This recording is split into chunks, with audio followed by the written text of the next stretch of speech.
Earlier today, a federal grand jury here in the District of Columbia returned an indictment charging United States Senator Ted Stevens of Alaska with 7 felony counts of making false statements. The charges relate to false statements that Senator Stevens is alleged to have made on his mandatory financial disclosure forms filed for calendar years 1999 through 2006. According to the indictment, as a member of the United States Senate, Senator Stevens was required to file financial disclosure forms with the Secretary of the Senate. A primary purpose of such forms is to disclose, monitor, and deter conflicts of interest and maintain public confidence in the United States Senate and its membership. These forms, which are publicly available, require the person filing them to disclose, among other things, whether or not the filer had received any gifts or had any liabilities or debts. As to gifts, the filer was required to disclose gifts from any single source over a particular threshold amount that varied year by year. For example, between 2003 and 2006, that threshold amount was $305, such that anything over that amount was required to be disclosed.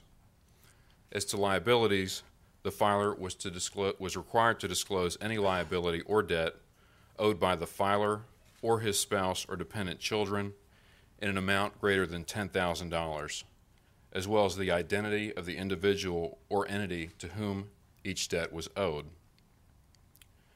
The indictment charges that, while he was sitting as a United States Senator between 1999 and 2006, Senator Stevens accepted gifts from a privately held company known as Veeco, its chief executive officer, and others.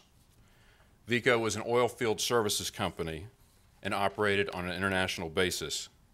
Veeco was one of the largest private employers in the state of Alaska.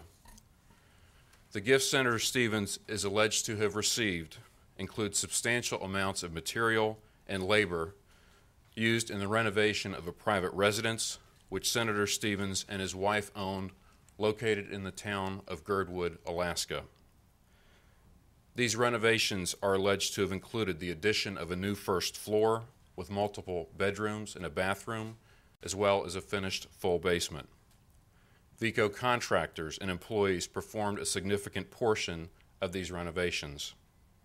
For example, Veeco and its employees and contractors are alleged to have provided architectural designs for the renovation, assisted in lifting up the residence and installing a new first floor, installed electrical, plumbing, framing, heating, and flooring materials, installed a first floor wraparound deck, installed a plastic roof between the first and second floor decks, installed a heat tape system on the roof, and performed gutter repair and electrical work. The indictment also alleges that Senator Stevens received other gifts from Veeco and its CEO, including household goods, furniture, a new Viking gas range, a tool storage cabinet, and an automobile exchange in which Senator Stevens received a new vehicle worth far more than what he provided in exchange. According to the indictment, the total amount of gifts that Senator Stevens is alleged to have received over the duration of the offense is greater than $250,000.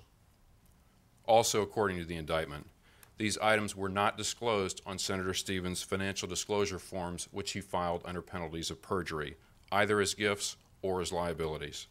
And further, that Senator Stevens did not reimburse or repay Veeco or its chief executive officer for these items. I would ask you to keep in mind a few final points before I close.